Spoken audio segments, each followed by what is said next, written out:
180,000 protests a year in China. 5 regimes were toppled in the Arab Spring last year. The next presidential election will be determined by unemployment, and the future of Europe hangs in the balance. The common theme is unemployment, and job creation is the most important thing. I'm going to talk to you about policy drivers that are important here.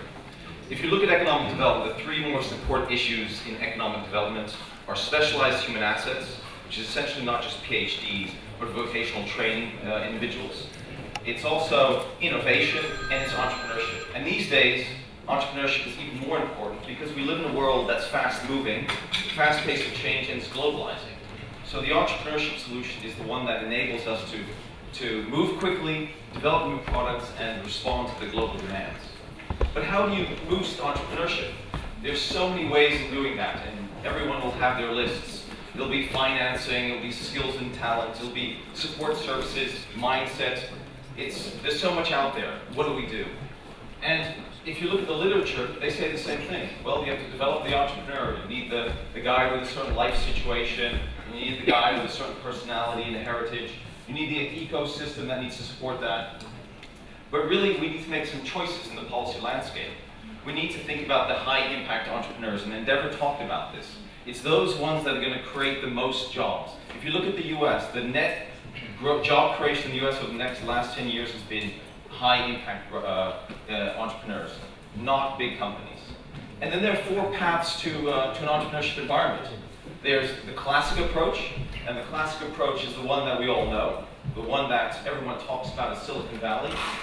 Unfortunately, we can't replicate Silicon Valley. The only places we've replicated Silicon Valley is really Route 125 in Boston, and maybe there are 1 or 2 other places in the world, but it's actually very hard. Because it's very hard to get that ecosystem to work together. So we need to think about other routes to this entrepreneurship environment. So there's another path, which is the anchor model path. And the anchor model path is one where you actually take a large organization that can spawn off entrepreneurial activity. In Korea, there's one example of how that works. Danfoss in Denmark is another example in southern Denmark. And you need to think about in Greece, what is the example here? Is OTE maybe one of those? I know I worked for them 10 years ago, and that wasn't, they wouldn't have been able to do it back then. Then there's another route to it. Can we have heroes that can represent entrepreneurship?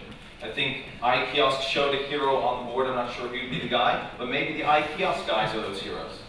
And then the last one is the event-driven entrepreneurship environment. This is where, for example, there's an event that triggers an entrepreneurial climate, like in the US and San Diego when the defense in 1990 stopped. It spawned a whole bunch of entrepreneurial activity. We are now in an environment in Greece. Let's not waste the crisis where we can actually create this entrepreneurship environment. And we need to work together to enable this environment. Private sector, academia, but most importantly, the government has a role to play. The government has a real role to play to bring together the academia and the private sector. It has a role to play in streamlining regulations, providing incentives, in ensuring that those anchor companies are here that can spawn off entrepreneurship. But how do we measure these things? There are 50 different policy levers, and you look here, that we can use to actually start implementing against creating an entrepreneurial environment. Right? Which ones do we choose? Now, we've actually taken these policy levers, and there are about 54 of them, and we actually plug this into an OECD model. Right? We plug this into a model to measure policy levers against policy outcomes. And it's very interesting, some of the results that came out of that. There are actually 4 big findings that are universally true across the 40 countries or so that we've looked at. Create incentives for innovation, so it's about R&D. It's about facilitating entry and exit of new businesses. It's angel investing, not VC. It's about managing risk and reward. It's about giving people money when they've earned it. And the last thing, it's also about culture. I think Louise talked about the culture of risk and failure. We need to embrace failure, because that's a big deal.